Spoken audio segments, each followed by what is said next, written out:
तो चलिए शुभारंभ करते हैं। देखिए, जो सबसे बड़ी खबर है, अभी अभी नेतन्याहू ट्रंप से मिलने गए और ट्रंप ने कुछ बयान दिए हैं, नेतन्याहू ने कुछ बयान दिए हैं और इस मीटिंग में क्या होने वाला है। देखिए, एक बड़ी विचित्र सी घटनाक्रम हो रहा है कि ट्रंप ने बोला कि भाई 3 दिन के लिए मैंने फिलहाल फायरिंग रोक दी है, कोई सीज फायर नहीं है, पर मैंने होल्ड ऑफ फायर फॉर 3 दिन। अगर ईरान डील नहीं करेगा तो आज मैं केवल फायरिंग ही शुरू नहीं करूंगा 3 दिन के टाइम के बाद, विच इज टुनाइट। आज भी हो सकता, कल भी हो सकता, और उससे एक बड़े युद्ध की तैयारी करूंगा। आप जानते हैं कि ट्रंप एक बहुत बड़े युद्ध की तैयारी कर रहे थे और ये युद्ध एक अपने चरम सीमा पर पहुंच गया था और इस युद्ध की तैयारी पूरी अमेरिका कर चुका, जिसमें पिकेक्स माउंटेन, बिजली घर इत्यादि ये सब जारी है। तो सवाल ये है कि ट्रंप कह रहे हैं और अमेरिका से खबर आ रही है कि भाई नेगोशिएशन हो रही है। समाचार ये भी है कि ईरान कह रहा हम किसी से बात ही नहीं कर रहे, पाकिस्तानियों का कोई क्लेम नहीं है ना हम नेगोशिएशन कर रहे हैं, कतरियों का कोई खास क्लेम नहीं आ रहा हम नेगोशिएशन कर रहे हैं। और यहां से जो इराक के प्रधानमंत्री को भेजा था अपने नेगोशिएशन करने, उसका प्रपोजल ईरान रिजेक्ट कर चुका। तो बात यह है, अगर इन तीनों में से कोई नेगोशिएट नहीं कर रहा तो नेगोशिएट कौन कर रहा, क्योंकि अब ईरान से डायरेक्ट नेगोशिएशन नहीं हो रही है। और कहानी क्या है और ये सब क्यों हुआ, क्योंकि ये सब हुआ एक, मुझे लगता है एक बहुत बड़ा प्लॉट था, जिसके बारे में इजराइल कट्स के जब मैं सेक्शन पे आऊंगा तब उसको डिटेल में समझाऊंगा। एक बहुत बड़ा प्लॉट था, यहाँ ट्रंप को ही ठिकाने लगाने का प्लान नहीं था, यहाँ नेतन्याहू को भी ठिकाने लगाने का प्लॉट था। नेतन्याहू क्या करने आ रहे हैं, क्या बातें कर रहे हैं, मैंने आपको पहले ही बताया था, मैं आपको थोड़ा रिपीट कर देता हूं। यानी कि जो होल्ड ऑफ हॉस्टिलिटीज है, होल्ड ऑफ फायरिंग है, उसके बारे में ईरान जानता ही नहीं। ईरान ने जबकि कोई फायरिंग नहीं की, पर ईरान के प्रॉक्सियों ने इजराइल, जॉर्डन और सऊदी पे ड्रोन दागे हैं और कम से कम सुबह से 20 से 30 ड्रोन दाग चुके हैं। और ये काम कर रहा है ईरान का सपोर्टेड मलेशिया। अगर आईआरजीसी सक्रिय नहीं है तो ईरान का सपोर्टेड मलेशिया ये काम कर रहा है और ड्रोन पे लोग दागने का काम हो रहा है। ये वहां पे परिस्थिति है। तो परिस्थिति काफी डरावनी, काफी भयंकर और काफी भयनीय है और स्थितियां बहुत जल्दी आउट ऑफ कंट्रोल हो सकती है। अब ट्रंप का एजेंडा क्या, ट्रंप के 5-6 एजेंडा मैं फटाफट आपको रिपीट कर देता हूं सो दैट रिकॉर्ड। पहला एजेंडा है टॉप सीक्रेट के बारे में मैं जरूर बात करूंगा, बट एजेंडास पे आते हैं। So top secret is one of the agendas, but there are 5 more agendas और 6 more agendas we are going to talk about. पहला है बाई पार्टिजन सपोर्ट चाहिए सर मुझे रिपब्लिकन्स और डेमोक्रेट्स में for Israel and Israeli objectives, इसके लिए by partisan support चाहिए। ये ट्रंप का पहला ऑब्जेक्टिव है। दूसरा ऑब्जेक्टिव है कि ये जो इजराइल पे अगर हम अटैक करें, पिकेक्स माउंटेन पे अटैक करें, इसमें क्या होगा, इसके रैमिफिकेशन इंप्लीकेशन होगी, इजराइल क्या काम करेगा। जो खबरें आ रही है, ईरान ने पिकेक्स माउंटेन को फोर्टिफाई करना शुरू कर दिया, जबकि ईरान कहता था पिकेक्स माउंटेन में कुछ भी नहीं है। अगर पिकेक्स माउंटेन में कुछ नहीं, आप उसको फोर्टिफाई क्यों करें, why are you trying to fortify it. तो इसका मतलब उसके अंदर कुछ माल मसाला तो जरूर है। और ट्रंप ने अभी स्टेटमेंट दिया, Pickaxe Mountain is no big deal. तो सवाल पूछा गया, क्या आपको नेतन्याहू कुछ पिकेक्स माउंटेन के बारे में बताने आ रहे हैं। कह रहे यार we have so many satellites up in the air, Pickaxe Mountain is no big deal. Trump, Netanyahu क्या मुझे बताएंगे जो मैं नहीं जानता, I know everything about Pickaxe Mountain. भाई मेरी टीम अगर मुझे कॉफी पिलवा दे तो बहुत अच्छा रहेगा। तो उन्होंने कहा we know everything about the Pickaxe Mountain, ये ट्रंप ने कहा। तो यानी कि पिकेक्स का कार्यक्रम बिल्कुल पक्का है।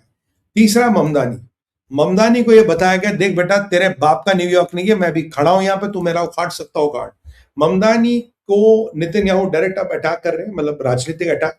और उनको बताया गया भाई अगर ये जो तू स्टेटमेंट देता है इसके बाद ज्यूज मरते हैं। टेलअवीव के बाद जहां सबसे ज्यादा ज्यूज रहते हैं वो न्यूयॉर्क में रहते हैं, और न्यूयॉर्क में रहने वाले ज्यूज के लिए कहीं ना कहीं बहुत बड़ी सुरक्षा का मैं सेंध बनता जा रहा है न्यूयॉर्क। ममदानी के खिलाफ प्रोटेस्ट हो रहे हैं, दिक्कतें बढ़ रही। उसके अलावा जो इनका एजेंडा है वो है सऊदियों का न्यूक्लियर प्रोग्राम। सऊदियों के न्यूक्लियर प्रोग्राम को लेके इजराइल की प्रतिक्रिया, सऊदियों को वेपन्स देना। सऊदियों के वेपन्स देने पे ट्रंप से पूछेगा, अरे इजराइल कह रहा आप सऊदियों को वेपन न दे। ट्रंप कह रहा हमें पता है हमें क्या करना, कोई मुझे नहीं पता था क्या करना।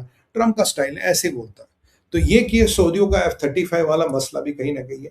उसके बाद है कि रिजीम चेंज, यहां सिंक्रनी दोनों में है, क्योंकि देखिए मोसाद के चीफ और आपके CIA के चीफ मिल चुके हैं और रिजीम चेंज करना अनिवार्य, बिना रिजीम चेंज के कुछ होगा नहीं। बाय द वे IRGC के अंदर कई सारे फैक्शंस बढ़ चुके हैं, कई सारे ग्रुप बन चुके हैं। और खबर ये भी आ रही है कि अब लोग कहते हैं मुश्तबा कोई सुप्रीम लीडर नहीं।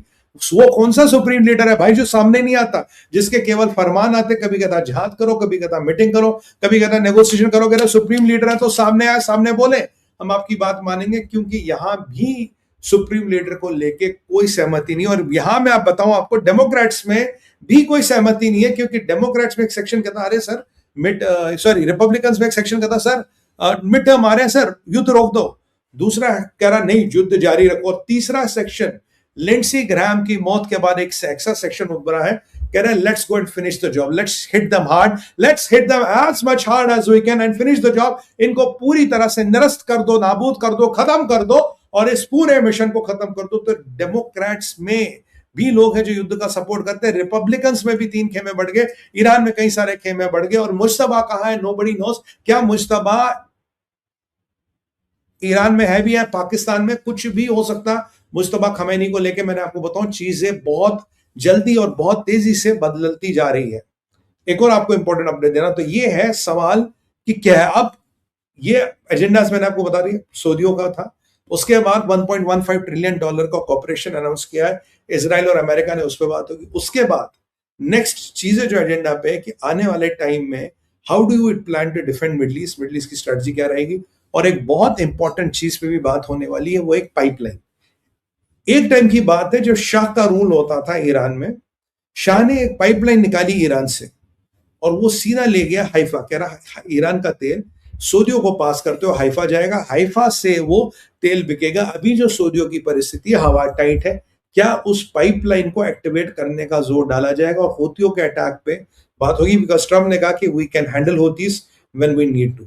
अभी वो थोड़ा हल्के में कि मोहम्मद बिन सलमान साहब आप भुगतो इनसे या इब्राहिमिक अकॉर्ड साइन करो। तो इब्राहिमिक अकॉर्ड साइन करोगे आपकी तेल भी बिकेगा, हूतियों का भी समाधान होगा, या अन्यथा कहानी ऐसी चलती रहेगी।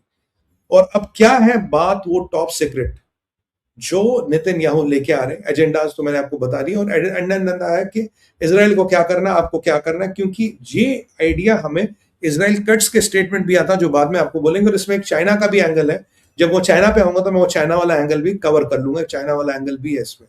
और आप जानते हैं कि भाई जेलेंस्की को भी बुलाया गया, जेलेंस्की को तलब किया गया और जेलेंस्की को बोला भैया बहुत हो गया, ये युद्ध पुतिन साहब के साथ रोकना, युद्ध को रोको, पीस की बात करो, अब ये नाटक ड्रामा नहीं चलने वाला, ये जेलेंस्की को बोला गया। अब जेलेंस्की माने ना माने उसकी मर्जी, बट प्रेशर जेलेंस्की पे बढ़ रहा है।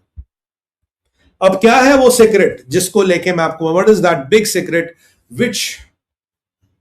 विच Netanyahu will talk to Trump. देखिए इस सीक्रेट के बारे में मेरे को पता होना असंभव है, इस सीक्रेट का अनुमान लगा सकते, this can be only an idea. मेरे को लगता है 2 इंपॉर्टेंट चीजें साहब, कोई भी ऐसी बात जो अमेरिका की राष्ट्रीय सुरक्षा को बयान करती है, जो इजराइल की राष्ट्रीय सुरक्षा को बयान करती है, ट्रंप की या उसके परिवार की सुरक्षा को बयान करती, ये सीक्रेट हो सकते हैं। ये बिल्कुल पक्की खबर है कि वहां जो तुर्किया में ट्रंप गए थे तो उनको वहां खतरा था और वो खतरा उनके प्लेन को भी था, ट्रंप की जान को खतरा था। मुझे लगता है कि ऑलमोस्ट ट्रंप हैड कंक्लूडेड कि मैं यहां से जिंदा नहीं निकलूंगा, पर जैसे तैसे परमात्मा की कृपा से ट्रंप जिंदा निकल गया। और आप याद कीजिए इजराइल ने कहा था कि अगर आज हम नहीं होते तो अभी अमेरिका का प्रेसिडेंट जेडी वेंस होता, डोनाल्ड ट्रंप नहीं होते। तो ये बहुत बड़ा स्टेटमेंट है, इजराइलियों का बहुत बड़ा स्टेटमेंट है, अगर हम नहीं होते तो अमेरिका का प्रेसिडेंट ये होता। तो आखिरकार कहानी क्या है, ट्रंप को जमीन पर टारगेट करना था, आसमान में टारगेट करना था, कहीं भी हो सकता है, बट कहानी ट्रंप तक ही नहीं है। अभी कहानी ये है कि राम बलराम की जोड़ी है और जो विरोधी पक्ष है वो दोनों को एलिमिनेट करने को, मैं दोनों को टारगेट करने में लगे कि अगर एक भी आदमी निकलता, नेतन्याहू या ट्रंप निकल जाते तो हमारी जीत सुनिश्चित हो जाती, आसान हो जाती। और अब वो राज कौन था इसके पीछे, किसने कराया, क्या कराया, ये नेतन्याहू ट्रंप के सामने बैठेगा। और हो सकता है, संभावना है कि ट्रंप के अंदर के लोग भी इन्वॉल्व हो। देखिए ट्रंप को हटाना कोई रास्ते का पत्थर नहीं है, बहुत बड़े बड़े लोग, बहुत बड़ी बड़ी शक्तियां इन्वॉल्व होंगी, क्योंकि ये IRGC के अकेली औकात के बाहर का काम है। तो इसमें कौन संलग्न था, सबसे पहले ऐसी थ्योरी में देखा जाएगा who's going to benefit most। अब जो बेनिफिट मोस्ट करा आप जानते कौन है, तो क्या उस बेनिफिट मोस्ट वाले को पता था, या ऐसा तो नहीं बेनिफिट मोस्ट वाला भी कहीं ना कहीं दे रखा आंख बंद कर लेता हूं। कहानी क्या थी, अगर अमेरिका के अंदर के लोग इन्वॉल्व है, कौन लोग इन्वॉल्व है, कहीं मुस्लिम ब्रदरहुड इन्वॉल्व तो नहीं है, कहीं मुस्लिम ब्रदरहुड के लोग इन्वॉल्व तो नहीं है, कहीं मुस्लिम ब्रदरहुड का जो इकोसिस्टम अमेरिका में वो इन्वॉल्व तो नहीं है, कौन है इन्वॉल्व, बिना अमेरिकन के इन्वॉल्वमेंट के ये नहीं हो सकता। आप याद कीजिए, जेडी के सुरक्षा में भी सेंध लगी थी, सीक्रेट सर्विसेज का वो एजेंट निकाला गया था, उसको अरेस्ट कर लिया था, उसने जेडी की सिक्योरिटी डिटेल्स किसी को भेज दी थी। ये खबर आ रही है और इस चीज को अमेरिका ने दबा दिया। वैसे ट्रंप को बचाने वाला भी सीक्रेट सर्विसेज है। तो ऐसी कौन सी बात है जो नेतन्याहू बिल्कुल डायरेक्ट बोलेंगे ट्रंप को? तो ये हो सकता है। दूसरा, कोई ईरान का मेगा प्लान जिसमें पाकिस्तान इन्वॉल्व है। It can be something to do with nuclear. Iran का मेगा प्लान जिसमें पाकिस्तान इन्वॉल्व है, something to do with nuclear. ये पूरी संभावना है कोई न्यूक्लियर कार्रवाई पाकिस्तान के साथ हो रही है भाई, क्योंकि P1 P2 प्रोटोटाइप्स भी है और पाकिस्तान, आप जानते हो कि पाकिस्तान उससे भी बड़े खतरे की घंटी है चाइना। क्या चाइना ने ईरान के साथ कुछ सांठगांठ की? क्योंकि ईरान अब रशिया को भी हूल देने लगा है, यूक्रेन को रोज धमकी देता है। तो यानी कि क्या चाइना या पाकिस्तान में से कोई इन्वॉल्व है? कोई नया कार्यक्रम हो रहा है, कुछ कार्रवाई हो रही जो अमेरिका की राष्ट्रीय सुरक्षा के लिए खतरनाक है। तीसरा, ट्रंप के परिवार को टारगेट किया जा रहा है। ट्रंप के परिवार को कौन टारगेट करा, कौन लोग हैं इसके पीछे, वो इंटेल। और ऑब्वियस है, जो पहला ऑप्शन और तीसरा ऑप्शन है, इसमें अमेरिका के अंदर के लोग भी शामिल है। याद कीजिए, कानी ने ड्रग लॉर्ड्स को, मैक्सिको के ड्रग कार्टेल्स को फंसाया है और उनके साथ मिलकर कुर्द फोर्स और किसी मुल्क की इंटेलिजेंस तो है जो उन्हें गाइड कर रही है ये काम करने के लिए। क्योंकि इवांका वाला जो प्लॉट है, जो अभी इसमें मैं बात करूंगा, इवांका और बैरन वाला, ये चीजों को और खोलता है, ये चीजों को और सनसनीखेज बनाता है। इसीलिए आपको जरा बने रहना। और भाइयों, लाइक का बटन दबाते रहे, जो भी भाई बहन आते रहे लाइक का बटन दबाते रहे। लाइक और हाइप, लाइक और हाइप, लाइक और हाइप, ये बड़ा इंपॉर्टेंट है। लाइक और हाइप बड़ा इंपॉर्टेंट है। धन्यवाद। तो अब आगे चलते हैं। देखिए, अब नेतन्याहू कुछ ऐसा बता रहे और जरूर सी बात है, युद्ध को लेके काम होगा। और हाँ, अब आप बोलोगे यार ये ट्रम्प कह रहा है पीस होगी, पाकिस्तान को नहीं पता, कतर को नहीं पता। कहानी क्या? कहानी है नेतन्याहू की सुरक्षा। और ये मैं प्रमाणित करूंगा towards end of the show, what I am saying is right. क्योंकि मैं मानता हूं ये जो 3 दिन का सीज फायर या होल्ड ऑफ ऑपरेशंस किया गया, ये नेतन्याहू की सुरक्षा के लिए किया गया। नेतन्याहू निशाने पे है। जी हां, नेतन्याहू निशाने पे है, ये मैं बिल्कुल प्रूव करूंगा। और उनका जहाज निशाने पे है। पहली बार जब नेतन्याहू इजराइल से उड़े, टाइम नहीं बताया गया। जिस टाइम बताया गया उसके 5 घंटे बाद उठते। जिस मिलिट्री बेस से उड़ते हैं वहां से नहीं उड़ते। अब की बार बेन गोरियन से उड़ाया। तो इजरायलियों ने पूरा कैमोफ्लेज किया नेतन्याहू की जर्नी को क्यों किया गया। और जब 3 दिन तक ये फायर रोका गया और बोला गया कि अगर आज तक ईरान ने डील नहीं मानी तो फिर कार्रवाई होगी, फायरिंग शुरू होगी, इनके कारपेट बॉम्बिंग शुरू कर बड़ा युद्ध शुरू होगा। और इन्हीं दिन में, इसी तीसरे दिन जिसकी बात हो रही है, आज नेतन्याहू अमेरिका पहुंचे। ये अकस्मात नहीं है। इसी तीसरे दिन नेतन्याहू अमेरिका पहुंचे हैं, जो अकस्मात नहीं है, which is not a fluke, which is something which is very plan. तो क्या ये जो 3 दिन का होल्ड ऑफ हॉस्टिलिटीज था, was an window created for the safe passage of Netanyahu? अगर ट्रंप का एयरफोर्स 1 टारगेट हो सकता है, तो नेतन्याहू का जहाज भी हो सकता है।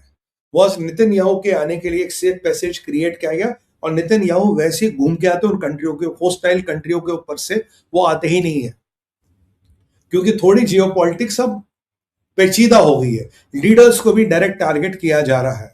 तो ये अब नेतन्याहू आएंगे और देखते हैं अब आगे क्या होगा। देखिए, फायरवर्क्स तो होने हैं, क्योंकि रिजीम चेंज उसके बिना नहीं होगा। अगर मैं अपने चीज को सिद्ध करूं, मैं आपको कोट करूंगा रेजा पहलवी को। रेजा पहलवी ने कहा कि मुझे लगता है ईरान सबसे नजदीक है अभी रिजीम चेंज के। इतना नजदीक ईरान रिजीम चेंज के कभी नहीं था। रिजीम बहुत कमजोर हो गई। और हाँ, ब्लॉकेड से, बॉम्बिंग से ज्यादा ब्लॉकेड काम कर रहा। सिपाहियों की तनख्वाह नहीं गई है, IRGC की तनख्वाह नहीं गई है, पुलिस वालों की तनख्वाह नहीं गई, बिजली पानी के बिल नहीं जा रहे। Regime is finding it very difficult to survive. और रिजीम में इसीलिए बहुत कैंप बन गए हैं। और कुछ कैंप्स आर जेन्युइनली टॉकिंग, यार अमेरिका से बात कर लो, खत्म कर लो, बम का आइडिया छोड़ दो, we can not survive. But कुछ कैंप ऐसे जिन्हें कहता है जी जन्नत थी जाना, हमें कहीं नहीं मानना। And Mojtaba Khamenei is nowhere to be seen. उसकी लीडरशिप को, उसके एग्जिस्टेंस को चैलेंज हो रहा। अगर लीडर है तो सामने आए भाई, अगर लीडर है तो सामने क्यों नहीं आता? तो ये बड़ा पेचीदा मसला है। और ये सबसे बड़ा जियोपॉलिटिकल थिएटर अगर कहीं है तो वो अमेरिका में है। और मेरा मानना है जब तक नेतन्याहू इजराइल नहीं पहुंचते तब तक युद्ध शुरू नहीं होगा। और अगर बड़ा हमला करना तो नेतन्याहू के इजराइल पहुंचने का वेट होगा। अगर छोटी कारपेट बॉम्बिंग शुरू करनी तो नेतन्याहू अमेरिका में होते हुए भी कर सकते हैं। यानी कि ये इनका प्लान है। अब ये बड़ा इंटरेस्टिंग समीकरण होना, मैं इसको पूरा ट्रैक करूंगा। और F-35 को लेके जो ट्रंप ने कहा, मैंने कहा बट, और ट्रंप ने कहा नेतन्याहू को ऐसा कुछ नहीं कहेगा मुझे पिकेक्स माउंटेन के बारे में जिसको मैं नहीं जानता। पर ऐसी क्या बात है, ऐसी क्या बात है कि ऐसी क्या बात है कि नेतन्याहू खुद ट्रंप को कुछ पर्सनल इंफॉर्मेशन दे रहे हैं। वो पर्सनल इंफॉर्मेशन क्या है? That is a very very important aspect which we have to talk about. ठीक है जी, इसके बाद चलते हैं अपने अगले अध्याय पे। अगले अध्याय पे मित्रों हम बात करेंगे एक इंपॉर्टेंट चीज की, सऊदी की इकोनॉमी। सऊदियों की इकोनॉमी क्रैश हो रही है, सऊदियों की इकोनॉमी क्रैक हो रही है। सऊदियों का जो तेल निकलता था, मान लीजिए एक डेस्टिनेशन पे जाता था, उसमें 20 से 25 दिन लगते थे, आज उसी तेल को जाने में 50 से 55 दिन लगते हैं। $5 मिलियन प्रति टैंकर का कॉस्ट बढ़ रहा है। यानी कि तेल निकालने का, तेल बेचने का, तेल का टाइम, लॉजिस्टिक्स सब बढ़ रही है, टैंकरों का कॉस्ट बढ़ रहा है। और सऊदियों के लिए यह मसला बहुत खराब है। सऊदियों का आपका स्ट्रेट ऑफ हॉर्मोज बंद है, सऊदियों का बारबर मंडेल बंद है। Saudi companies are facing turmoil of a, मतलब वर्स्ट इन द लाइफ। अभी करके एक जगह है, अक्लिब करके एक जगह, जहां सबसे बड़ा प्रोसेसिंग प्लांट है अरामको का, वो बंद कर दिया गया है, रियाद के नेक्स्ट है, दैट हैज बीन क्लोज्ड। आपके 3 या 4 जगहों पे हुतियों ने अटैक कर दिया है, दैट प्रोडक्शन बंद। और जो अकीब है, इसको ऑनलाइन अगर ये आज रुक जाता है, कम से कम 15 से 20 अगस्त के बाद ये ऑनलाइन आएगा। ये एक प्लांट की हालत है। अगर मैं सारे प्लांट्स की हालत देखूं जिनमें और हिट हो रहे हैं, यानी कि सऊदियों का प्रोडक्शन, सऊदियों का प्रोसेसिंग, सऊदियों का स्टोरेज और सऊदियों का ट्रांसपोर्ट, चारों हिट हो रहा। इतनी बड़ी प्रॉब्लम सऊदी इकोनॉमी पे कहीं नहीं आई। सवाल यह, इतनी बड़ी इकोनॉमी के साथ, इतनी बड़ी प्रॉब्लम के साथ सऊदी इकोनॉमी कब तक चलेगी? सप्लायर्स को रेयर्स ऑयल चाहिए, ऑयल बेचने का कोई प्रावधान नहीं है। हुतियों से मोहम्मद बिन सलमान अकेले नहीं निपट सकते।